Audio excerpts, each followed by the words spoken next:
The morning Victoria Ashworth filed forged boundary documents to steal 4,800 acres of Hargrove land, she made one mistake she didn't know she'd made yet. She did it while I was watching. Sheriff's papers on my front door. Recorded title transfer, $1. Land my great-grandmother bought with her own hands in 1923. Gone, on paper, before I'd finished my first cup of coffee. I didn't call her. I didn't drive to that brass gate and make noise. I read every page of those 41 documents twice, set them on the kitchen table, and went back to the window. She was still out there. White Mercedes idling at the tree line, surveyor beside her, pointing at my grandfather's boundary post like it was already a historical footnote. She looked like a woman who had already won. She was a woman who had already won. She just didn't know I was letting her.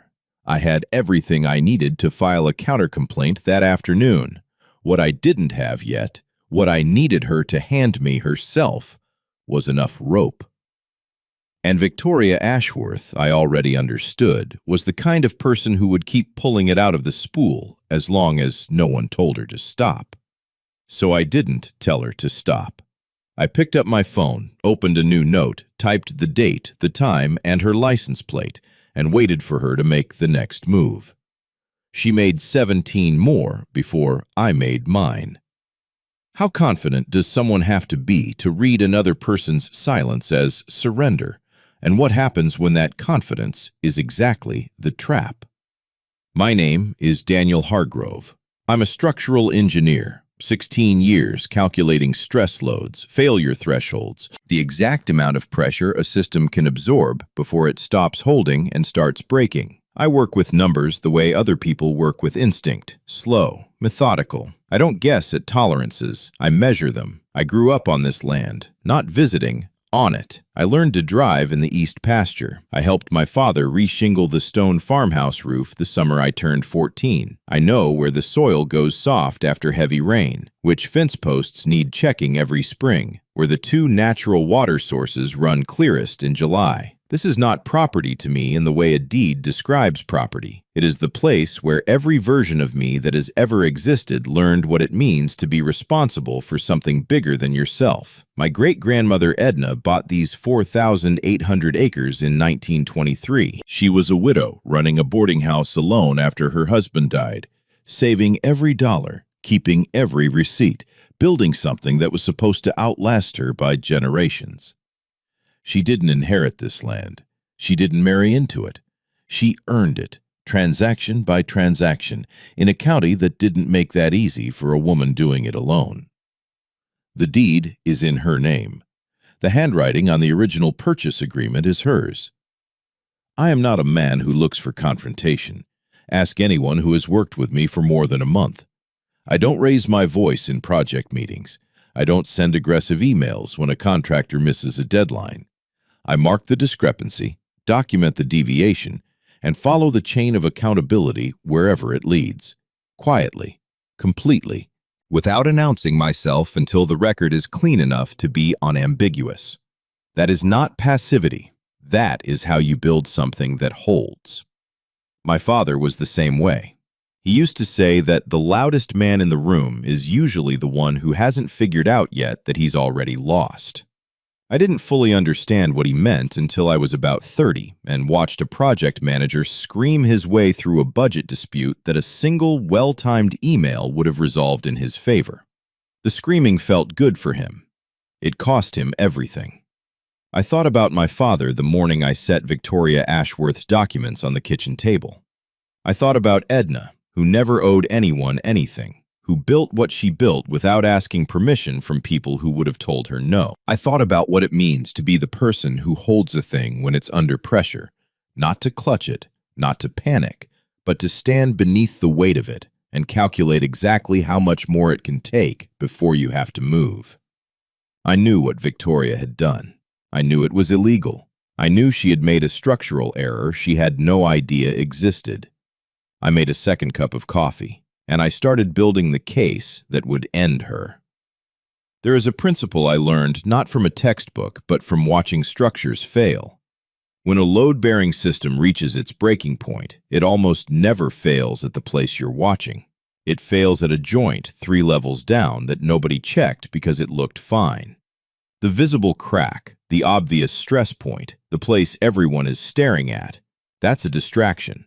The real failure is quieter. It's been building longer, and by the time it gives, it takes everything above it down with it. Victoria Ashworth had filed her documents. She had her amended boundaries recorded with the county. She had the paperwork, the surveyor, the statute she'd weaponized. To anyone watching the surface, she had already won, and that was exactly the problem. For her, because I had read her filing closely enough to find the joint 3 levels down that she hadn't checked. Tennessee adverse possession law is specific on one point that Victoria, in her confidence, had apparently decided didn't apply to her. For a boundary correction to become legally permanent, the correcting party must demonstrate continuous, uncontested occupation of the disputed land for a minimum of 10 years, not 18 months. Not 3 years, 10 years. Crestwood Hills HOA had been incorporated for exactly 22 months when she filed. She had moved 8 years too early. I could have called the county assessor that same afternoon and flagged the violation. I could have walked into a lawyer's office, laid the documents on the desk, and had a counterfiling prepared within the week. I could have stopped the whole thing cold before she'd had a chance to do anything with the land she thought she'd taken. But here's what I have learned about moving too quickly. It saves the other person. If I had contested the filing immediately, Victoria would have withdrawn, regrouped, and found a cleaner approach. She was a real estate attorney. She knew the system. Give her 3 months and a warning, and she would have constructed something far harder to dismantle. My one clean shot, the fatal flaw in her timeline, would have been absorbed and corrected before it could do its work. The only way to win completely was to let her believe she had already won. Not because I was afraid, not because I lacked options, but because the difference between a good outcome and an irreversible one is almost always timing. A challenge filed too early is a warning. A challenge filed at the right moment, after the other party has committed fully, built publicly, and left a long, clean trail of documented overreach, is a demolition. I wanted a demolition. So I did something that felt, from the outside, like nothing. I called a property rights attorney named Carol Sims, told her what I had, and asked her one question. How long do we let this go before the record is complete? Carol was quiet for a moment. Then she said, long enough that she can't claim she didn't know what she was doing. That was the answer I needed. What's harder, striking back the moment you're wronged, or staying quiet long enough to let the other person prove exactly who they are? Let me be precise about what was actually at stake. The amended boundary documents didn't just claim acreage on paper. They swallowed 800 acres of my best grazing land, the eastern and southern pastures where my cattle had run for 3 generations. They absorbed both natural water sources on the property, the spring-fed creek along the North Ridge, and the shallow reservoir my grandfather had dug by hand in 1961, the one he lined with riverstone and said would outlast every person in the county. And they claimed the original stone farmhouse, the building Edna built herself, room by room, starting in 1924, the one with the low door frames and the kitchen window that faces east so the first light hits the table in the morning. That farmhouse is not replaceable. There is no version of money that buys back what that building holds. Without the water sources, the remaining acreage becomes difficult to graze and nearly impossible to develop as agricultural land. Without the eastern pasture, the cattle operation that has run continuously on this property since 1951 cannot sustain itself. I had done the math the same morning I read the documents. If Victoria's filing held, I wasn't looking at a reduced property. I was looking at land that would slowly stop functioning as a working farm within 2 to 3 seasons.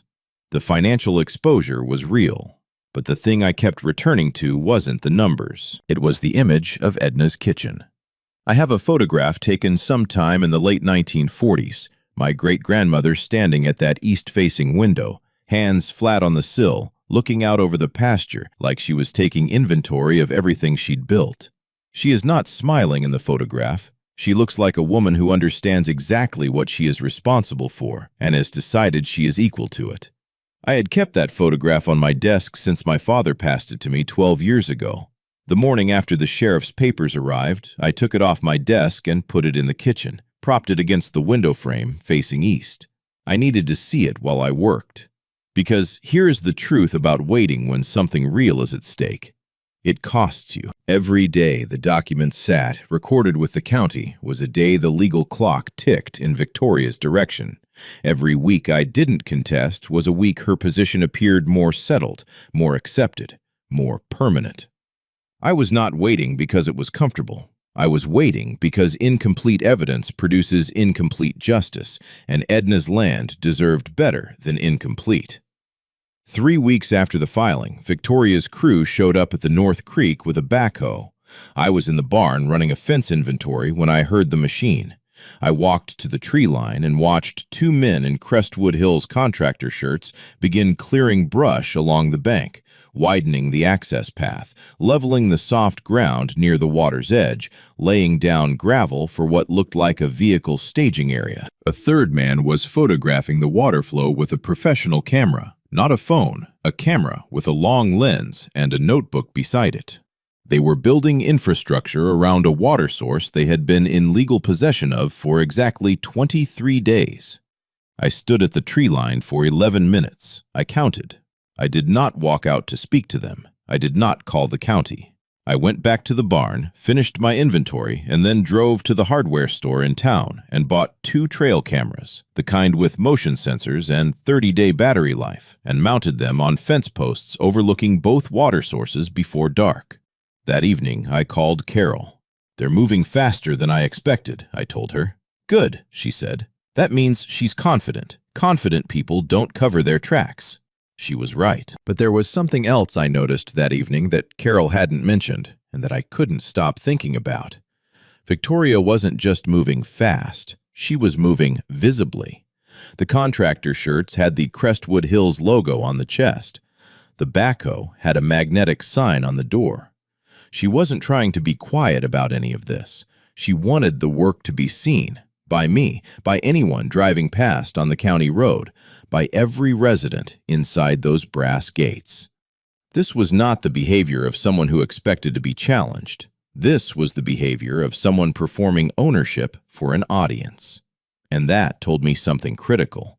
Victoria had already decided I wasn't going to fight back. She had looked at my silence over the past 3 weeks and drawn the conclusion that most people draw when someone doesn't immediately react to being wronged, that the lack of reaction means acceptance, that the absence of a counterfiling meant I didn't have the resources, the knowledge, or the will to contest what she'd done. She had mistaken my stillness for resignation. I let her keep that assumption. It was, at that point, the most valuable thing I owned, because I had also noticed something she hadn't. The trail camera mounted on the east fence post had a clear sight line to the contractor's truck, and the truck's cargo bed, visible in the first night's footage when I reviewed it the next morning, contained invoices, printed, stacked, held down with a clipboard. She was already billing for water she didn't legally own. When someone reads your silence as defeat, do you correct them? Or do you let that misreading become the rope they hang themselves with? 6 weeks in, Victoria knocked on my door. I want to be precise about what that moment felt like, because it would be easy to describe it as satisfying. The woman who had stolen my land standing on my porch asking to talk. It wasn't satisfying. It was clarifying. She was dressed the way she always dressed. Tailored blazer, silver hair pulled back, the kind of posture that communicates that she has never once walked into a room expecting to lose. She had a folder under her arm. She smiled when I opened the door, the practiced smile of someone who has spent decades making unfavorable things sound reasonable. "Daniel," she said, as though we were neighbors who had coffee together on Sundays. I thought it was time we spoke directly. I opened the door wider and let her in. She sat at my kitchen table, the same table where I had read her documents 6 weeks earlier, and laid out what she called a transition proposal. Crestwood Hills would take formal management of the water sources and the eastern pasture immediately. In exchange, she was prepared to offer me a long-term lease on the stone farmhouse at a rate she described as generous given the circumstances.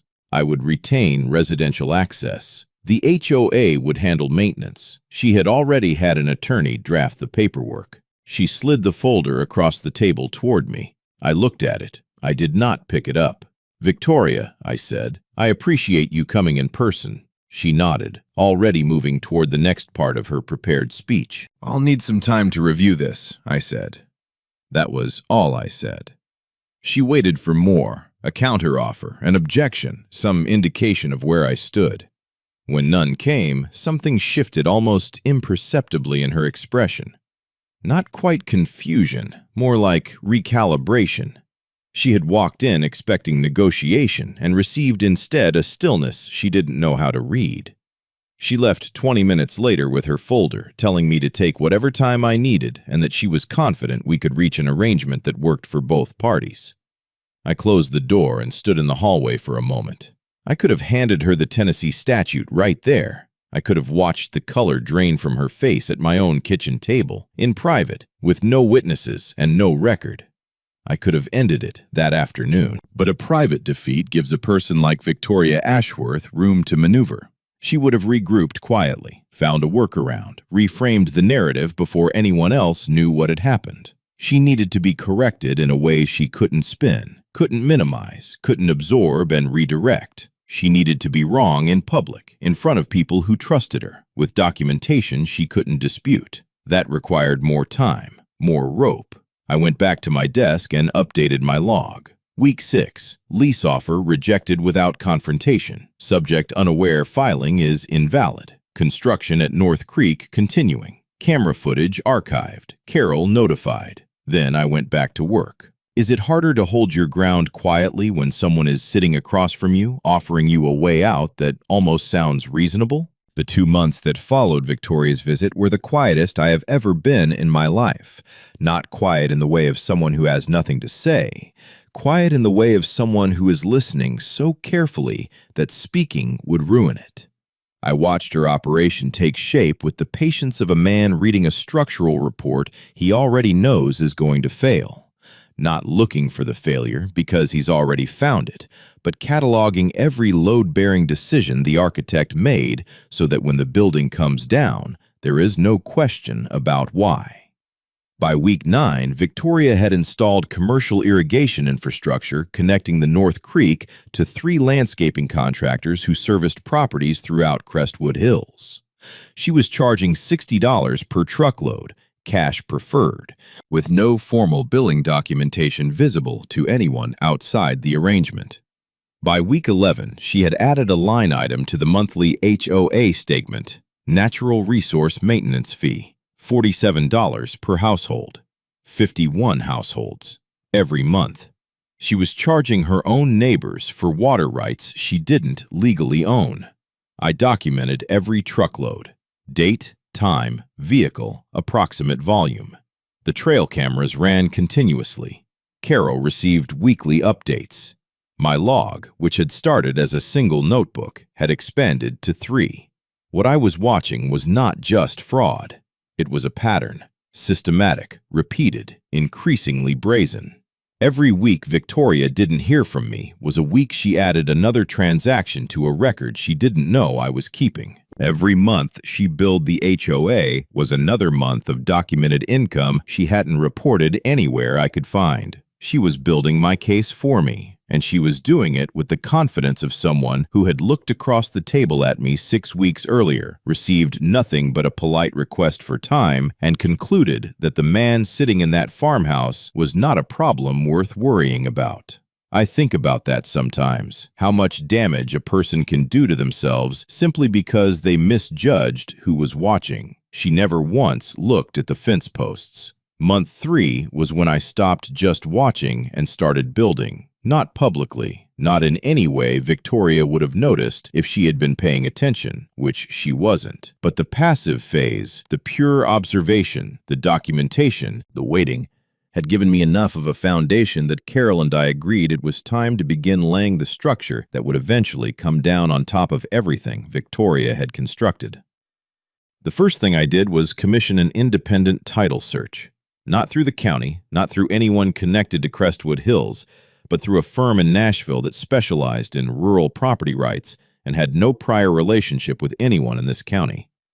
I gave them the original 1923 deed, Edna's purchase agreement, every recorded boundary document from 1923 through the year before Victoria's filing, and asked them to produce a clean chain of title going back 100 years.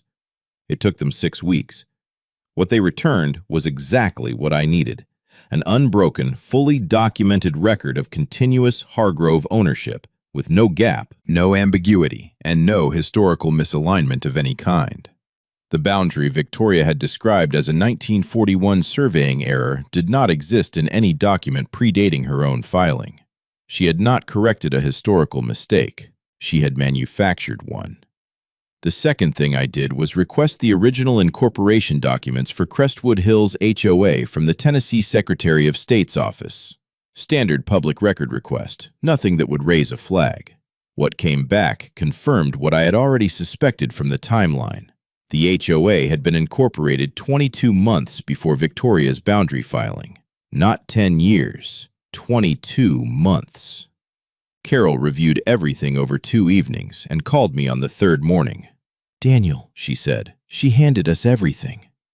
Those 4 words. I wrote them in my log with the date and time. The third thing I did was quieter than either of those.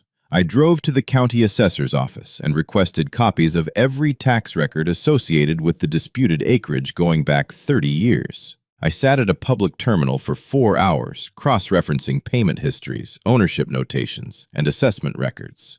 Every year, without exception, the taxes on those 4,800 acres had been paid by a Hargrove, not once by Crestwood Hills, not once by Victoria Ashworth. You cannot claim continuous occupation of land whose taxes you have never paid. I drove home, updated the log, and called Carol again. "How much longer do we need?" I asked. "Long enough for her to sell something she doesn't own," Carol said. "Can you give me 6 more months?" I gave her 8. While I was building quietly, Victoria was consolidating loudly. Month 4, She had the eastern pasture fenced.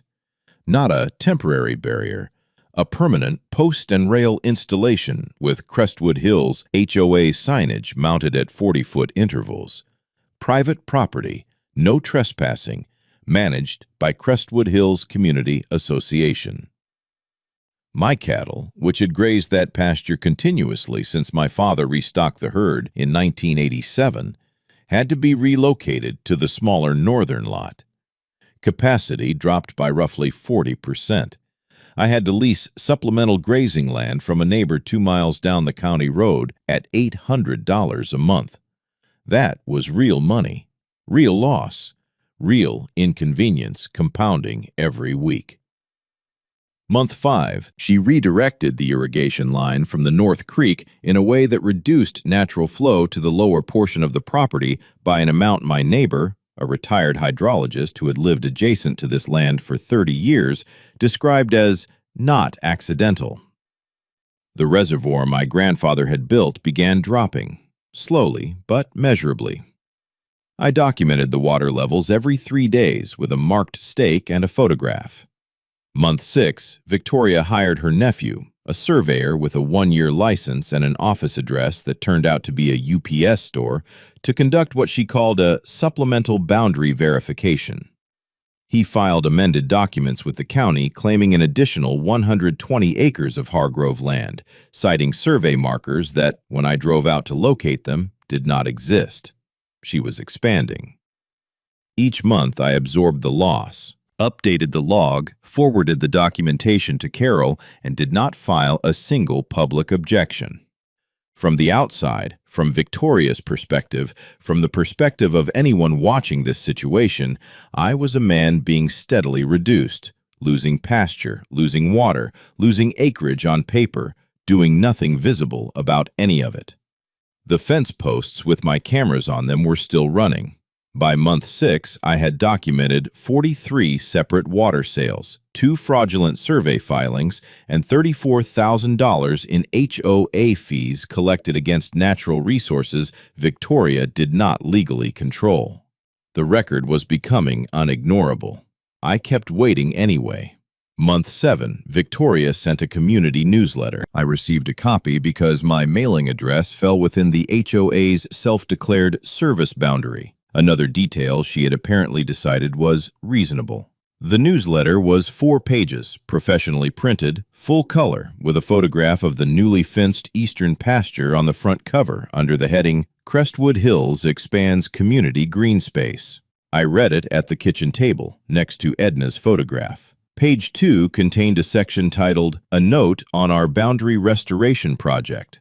It was 3 paragraphs long. The first paragraph described the historical surveying error Victoria had filed to correct, characterizing it as a straightforward administrative matter that had been quietly resolved. The second paragraph noted that the Hargrove family had been notified and had chosen not to contest the correction, which she described as an acknowledgement that the HOA's position was legally sound. The third paragraph was the one I read 4 times.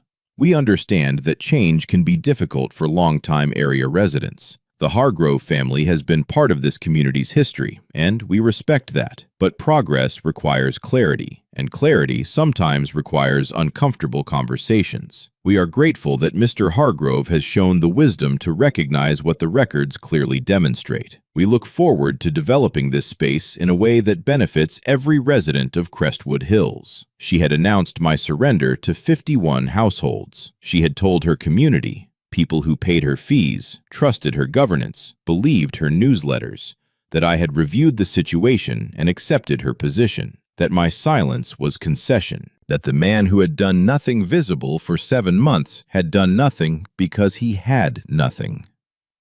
I sat with that newsletter for a long time, not because it hurt in the way she intended, but because I understood, reading those 3 paragraphs, that Victoria Ashworth had just made the mistake I had been waiting 7 months for her to make. She had gone on record, printed, distributed, dated, mailed, declaring victory over a legal filing that was fatally flawed from the day she signed it. She had told 51 witnesses that she had won, which meant that in the courtroom, in the county office, in front of every federal agent and state bar investigator who would eventually read this newsletter, there would be no ambiguity about whether she knew what she was doing. She knew. She celebrated. She published it. I called Carol that evening and read her the 3rd paragraph aloud. Carol was quiet for a moment. Then, "Save every copy you can find. That paragraph just became Exhibit A." How dangerous is it to announce a victory before the other person has shown you what they're actually holding? Month 8 was when the architecture of what Victoria had actually built began to reveal itself in full. It started with a phone call from Carol on a Tuesday morning. She had been running parallel research on Victoria's professional history, bar complaints, civil filings, business registrations, the kind of background work that takes time and produces nothing dramatic until, suddenly, it produces everything at once. Carol had found something in the Tennessee Secretary of State's business registry that she wanted me to look at before she said anything else about it. She sent me a link. I opened it at my kitchen table. Registered 14 months earlier, 3 months after Crestwood Hills was incorporated. A shell LLC called Ashworth Land Management Group.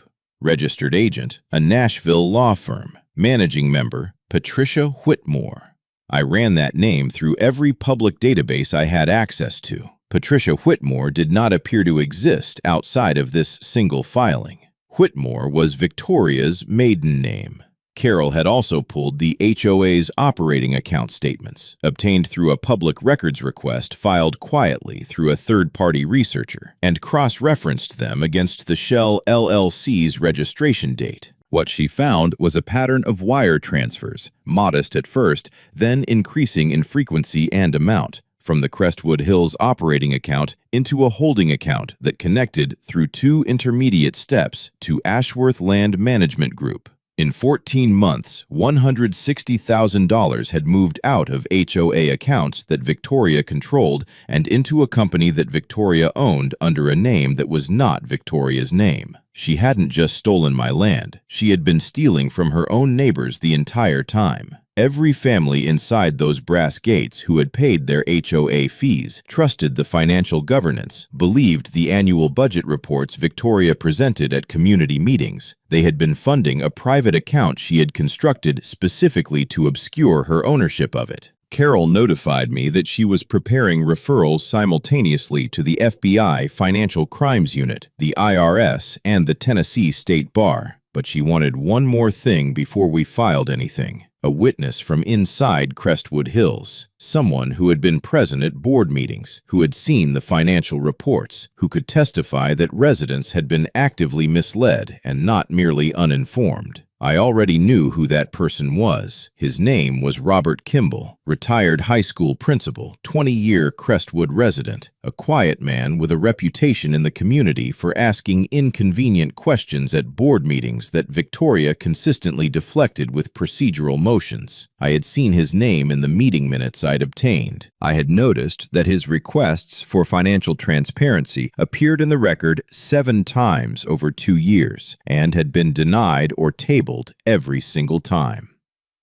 I drove to the hardware store on a Wednesday evening because I knew from the meeting minutes that Robert shopped there on Wednesday evenings. I found him in the lumber aisle. I introduced myself. I told him I had been watching the HOA's finances from the outside and asked if he would be willing to have a longer conversation. He looked at me for a long moment. Then he said, "I was wondering when someone was going to show up." We talked for 2 hours in the parking lot. Before he got in his car, he told me he had been keeping his own records for 8 months. Board minutes, financial discrepancies, a log of every transparency request that had been denied. He said he would have everything organized within a week. He handed me a manila envelope 11 days later in the same parking lot. Inside, 2 years of internal HOA financial records, board meeting minutes with his handwritten annotations, and wire transfer documentation he had obtained through his own channels. He looked me in the eye before he got back in his car and said, "She told us you were the problem. Took me too long to figure out she was lying to all of us." I drove home and added his envelope to the file that was now 3 inches thick. The system was no longer just watching. It was loading. Robert Kimball was not the only one who had been watching. In the 2 weeks after our parking lot conversation, 3 more Crestwood residents contacted me through channels I hadn't expected. A note left in my mailbox, a knock on the farmhouse door on a Sunday morning, a voicemail from a number I didn't recognize that turned out to belong to a retired accountant named Gerald Foss, who lived in the 3rd house past the brass gate and had been quietly running his own parallel analysis of the HOA's published financials for 14 months. Gerald was precise in the way that retired accountants tend to be. He had identified 19 line items in the HOA's annual budget reports that he described as irreconcilable with any reasonable interpretation of the stated expenditures. He had requested clarification from Victoria at 3 consecutive annual meetings. Each time, she had thanked him for his diligence and assured the community that the accounts were professionally managed and independently audited. The audit reports she referenced, Gerald told me, had never actually been distributed to residents, despite repeated requests. He handed me a folder. Inside was his own 19-page analysis, cross-referenced against the budget reports Victoria had presented publicly, with the discrepancies highlighted in yellow and annotated in a handwriting so small and precise it looked typeset. What struck me most about Gerald, and about the woman who had left the note in my mailbox, a landscaper named Sandra Oates, who had noticed that the water access fees she was being charged by the HOA did not appear anywhere in the published rate schedule, was not what they knew. It was how long they had known it and said nothing outside their own walls. They had suspected something was wrong for months, some of them for more than a year, but they had no mechanism, no language, no proof strong enough to say it out loud in a way that couldn't be dismissed. Victoria was an attorney. She controlled the board. She ran the meetings. She wrote the newsletters. She had constructed an environment in which raising questions felt dangerous and staying quiet felt safer. They weren't cowards. They were isolated. There is a difference. What I represented to them, and I understood this from the careful, almost relieved way they handed me their folders and their notes, was not a leader or a savior. I was a structure, something load-bearing they could finally attach their evidence to. They had been waiting for someone who wasn't going to flinch. I added their documentation to the file. Then I called Carol and told her we were no longer working alone. "How many?" she asked.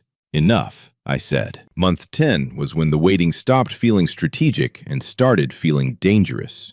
Carol called me on a Monday morning with a number I had not anticipated. Under Tennessee's adverse possession framework, there was a secondary provision she had been monitoring, a procedural window related to administrative boundary corrections that, if left unchallenged beyond a certain threshold, could complicate the timeline of our civil filing in ways that weren't fatal but were genuinely costly.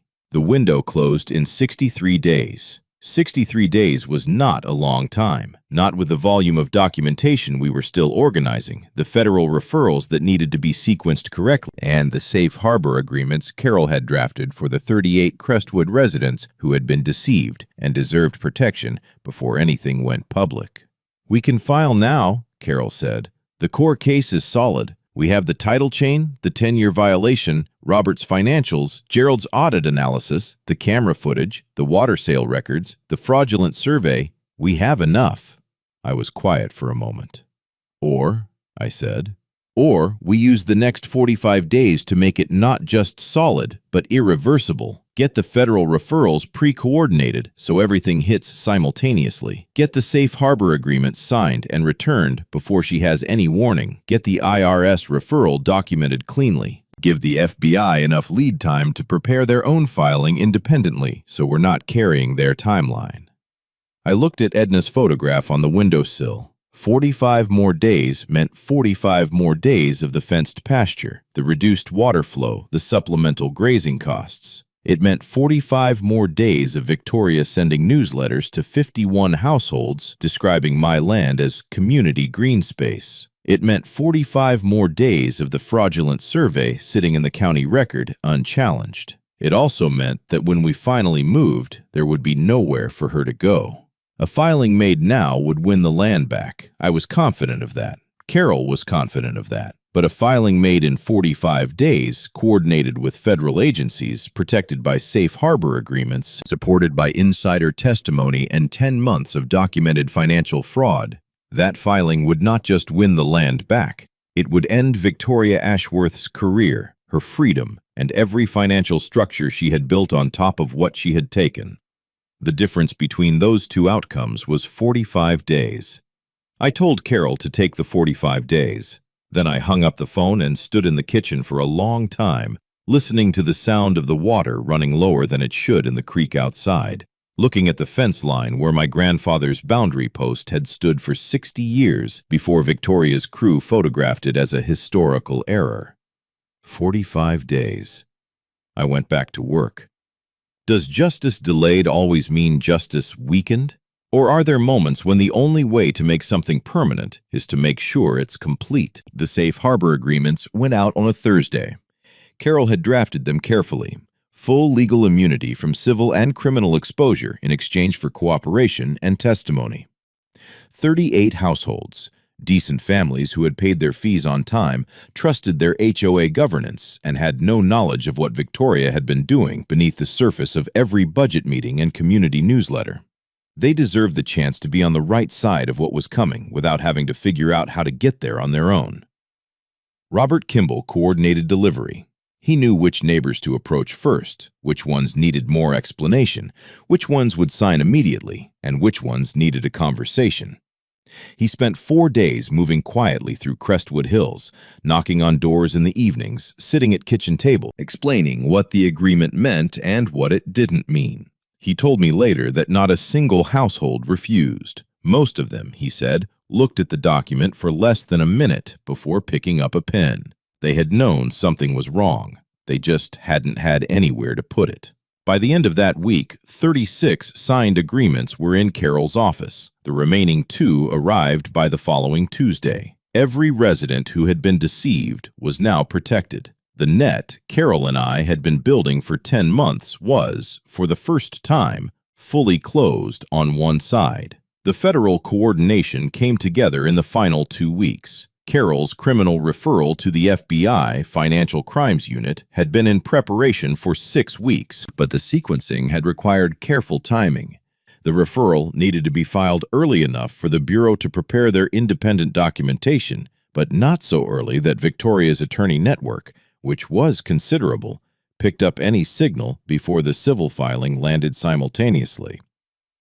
The IRS referral documenting $141,000 in unreported income from the water sales required its own supporting package.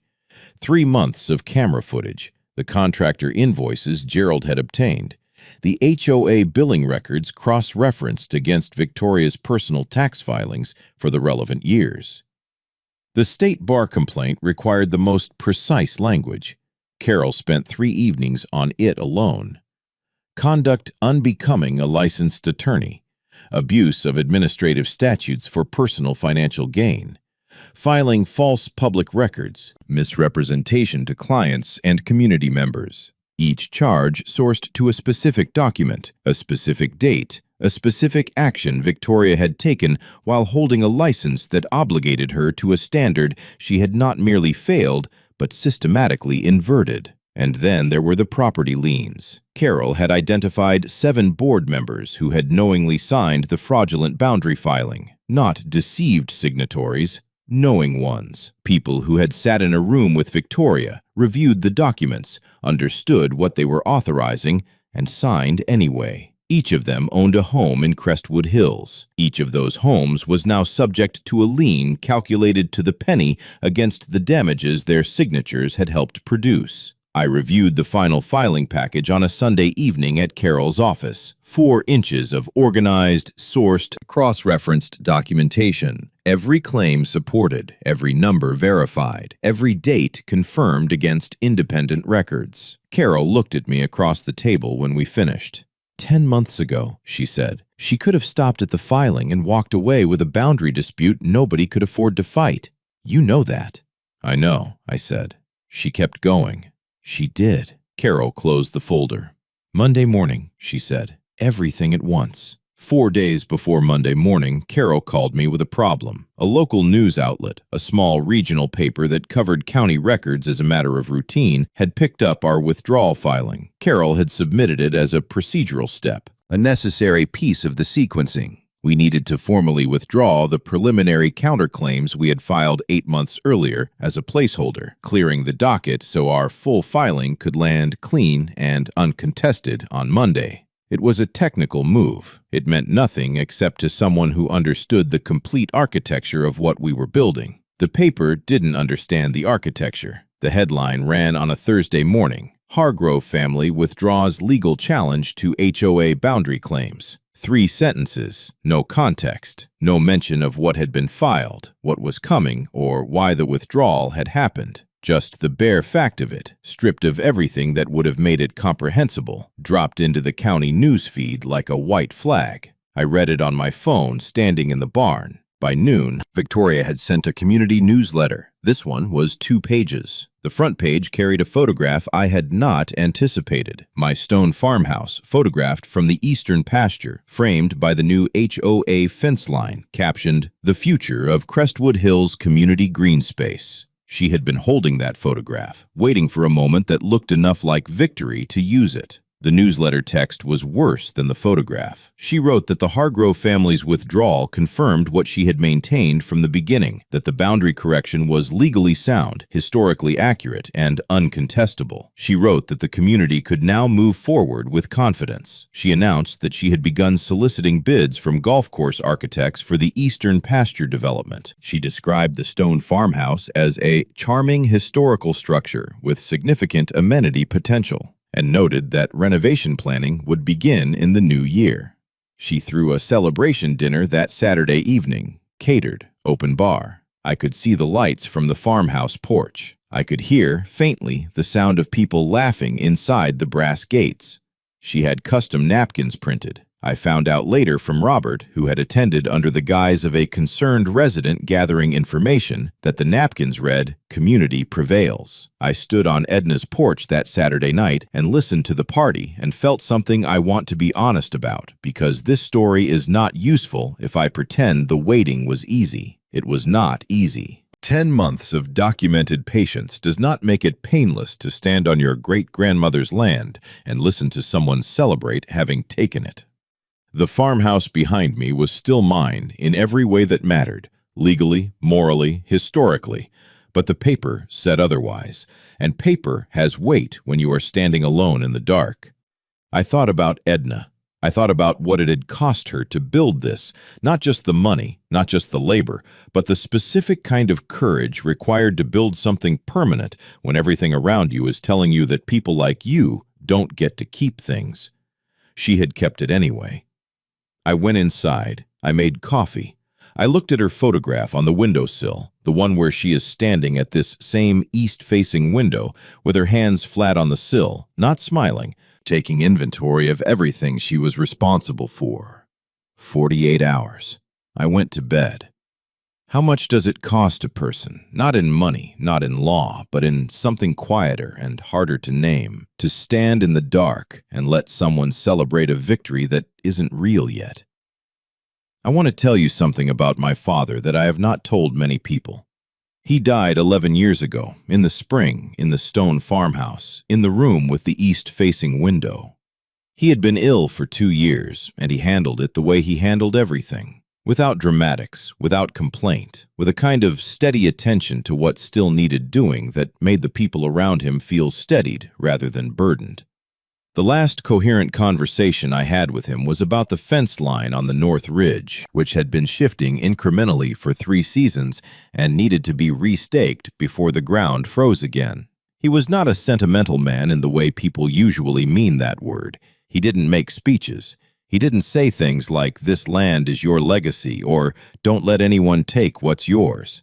He said things like, "Check the post depth before the first frost," and "Don't sign anything you haven't read 3 times," and "The loudest man in the room has usually already lost." What he left me was not instructions, it was a model, a way of moving through the world that treated patience not as passivity, but as a form of precision, the understanding that most problems, if you observe them long enough without flinching, will tell you exactly where they're weakest and exactly when to press. I learned that from watching him. I did not fully understand that I had learned it until I was standing on his porch, 48 hours from Monday morning, listening to Victoria Ashworth's celebration dinner, holding a cup of coffee that was going cold in my hand.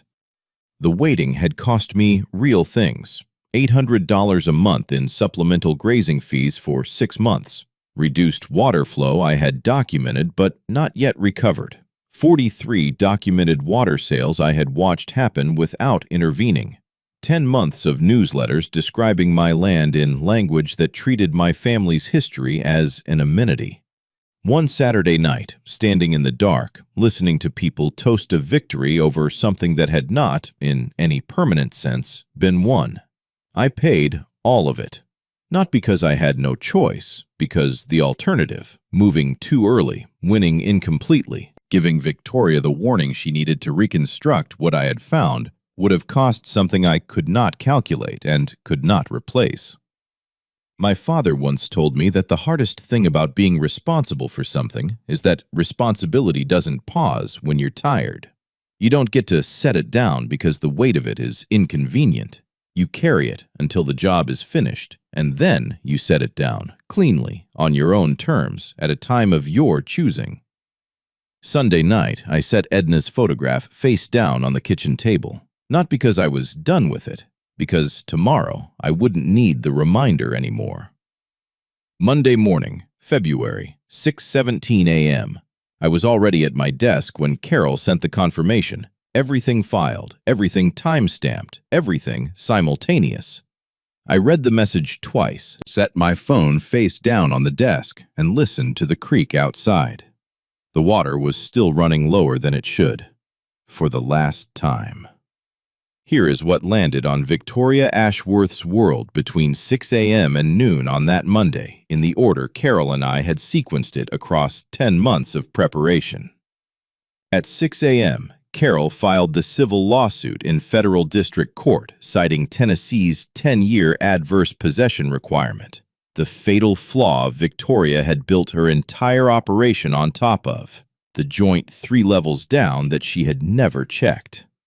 The filing was 94 pages. It cited every recorded transaction, every fraudulent survey document, every water sale, every HOA billing entry, every wire transfer into Ashworth Land Management Group. It named Victoria, the 7 board members who had knowingly signed the boundary filing, and the Shell LLC she had incorporated under her maiden name. At 6:15 a.m., the criminal referral reached the FBI Financial Crimes Unit. Wire fraud, embezzlement exceeding $160,000, filing false public records, conspiracy to deprive property owners of lawful title. The Bureau had been in receipt of our preliminary documentation for 3 weeks. They were not unprepared. At 6:30 a.m., the IRS referral was transmitted. $141,000 in unreported income from water sales conducted against resources Victoria did not legally own, cross-referenced against 3 years of personal tax filings and 6 months of camera footage. At 7 a.m., the Tennessee State Bar received Carol's complaint. Conduct unbecoming a licensed attorney, abuse of administrative process for personal gain, misrepresentation to clients, community members, and public officials. 14 specific charges, each sourced to a dated document Victoria had either signed, filed, or distributed herself. At 7:15 a.m., property liens were recorded simultaneously against 7 homes, one for each board member who had knowingly signed the fraudulent boundary filing. The liens were calculated to the penny. They were a matter of public record by 7/16. Robert Kimball had coordinated with the 38 protected households the night before. By 7:30 a.m., every resident holding a safe harbor agreement had been notified that the filing had gone through and that their cooperation and testimony were now formally part of the record. Robert told me later that several of them called him before 8 o'clock, not because they needed anything, but because they wanted to say thank you to someone, and he was the person they knew. At 8 a.m., a local journalist Carol had briefed under embargo received her release authorization. The story ran online at 8:03. I spent the morning at my desk. I did not drive to the courthouse. I did not go to the brass gate. I did not call Victoria. I had nothing to say to her that was not already in the filing. Victoria's attorney called Carol at noon, requesting emergency settlement negotiations. Carol's response was 2 sentences. The filing window has passed. We'll see your client in court. The hearing was 3 weeks later. Victoria arrived with 3 attorneys and the posture of someone who had spent the intervening weeks constructing a defense and had convinced herself it was sufficient. She was dressed the way she always dressed, tailored blazer, silver hair, the practiced composure of a woman who had walked into rooms expecting to control them for 30 years. She sat at the defendant's table and arranged her folders with the careful deliberateness of someone performing confidence for an audience. I sat across the room and waited. She lasted 40 minutes. The FBI agent entered the courtroom at the 40-minute mark, pushing a filing cart stacked with evidence boxes. The Bureau's independent documentation, assembled over 3 weeks from the referral materials Carol had provided and their own parallel investigation. Victoria's lead attorney saw the cart before Victoria did. I watched him lean toward her and say something quietly. I watched the color leave her face in the way that color leaves a face when a person understands, in a single moment, the full distance between where they thought they were standing and where they are actually standing. The charges were read aloud. Wire fraud, embezzlement exceeding $160,000, filing false public records, conspiracy to deprive property owners of lawful title. Each count sourced, each date specific, each transaction documented against records Victoria herself had created, signed, distributed, and, in several cases, celebrated in a printed newsletter she had mailed to 51 households. The court voided every HOA boundary amendment, every fraudulent survey, every recorded correction going back to the original filing. Full Hargrove title restored to all 4,800 acres. Damages awarded at $2.1 million under federal RICO statutes. Triple the calculated losses because the law provides for that when the conduct is systematic and the documentation is complete. The property liens against 7 homes were upheld. 4 went to forced sale within 90 days. When the gavel came down, I sat still for a moment and looked at the window on the far wall of the courtroom. Outside, past the parking lot and the county road, the ridgeline of Hargrove land was visible against the winter sky. The same ridgeline visible from Edna's kitchen window. The same one my father had pointed to when I was 14 and told me to learn its contours because a person who knows their land cannot be made to doubt it. I had not doubted it. Outside the courthouse, a reporter asked me if I had anything to say. I thought about the newsletter with the custom napkins.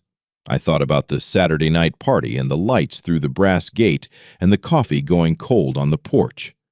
I thought about 10 months of documented patience and the specific kind of discipline required to let someone walk all the way to the edge of what they've done before you show them the ground isn't there. I said, she needed to see me lose so badly that she stopped watching what I was building. That's the thing about people who've never faced real consequences. They confuse silence with surrender. They always go one move too far. And sometimes, that's exactly the move that destroys them. Then I got in my truck and drove home. What does it cost someone, not in money, not in law, but in the deepest possible sense, to mistake another person's patience for weakness and keep going? 6 months later, I am standing on Edna's porch, watching the sun come up over the eastern pasture. The HOA fence is gone. Every post pulled, every sign removed, every trace of Crestwood Hills infrastructure cleared from land that was never theirs to mark.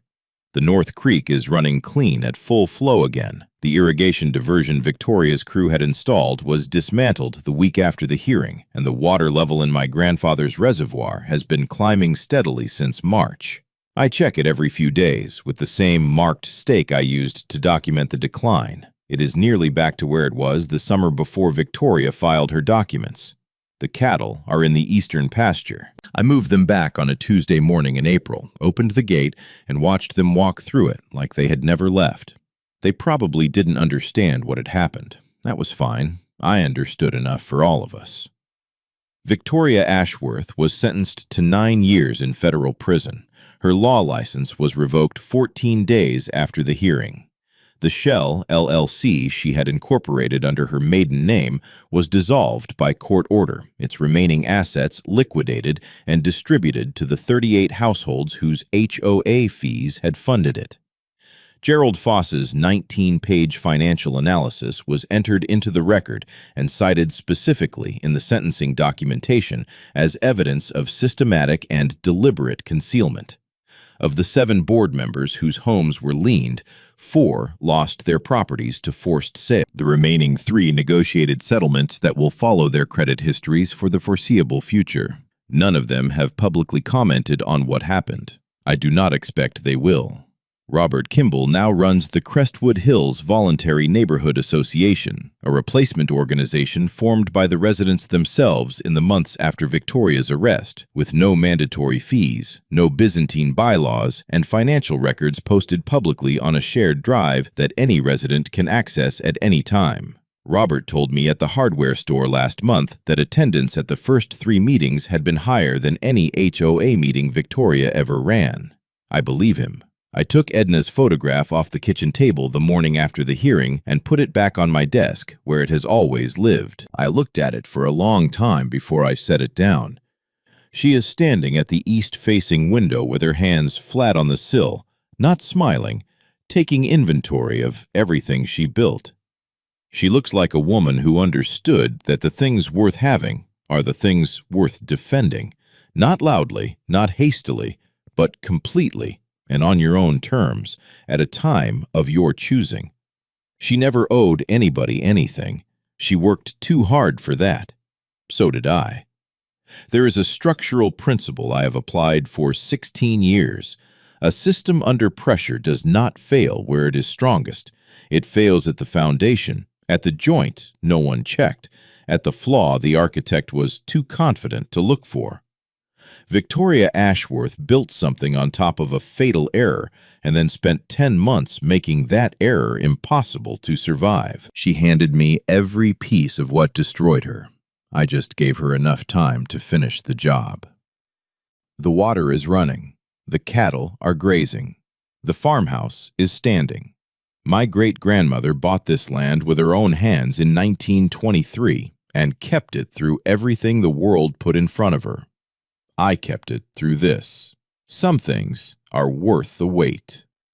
What would you do if the most powerful move available to you was simply to wait?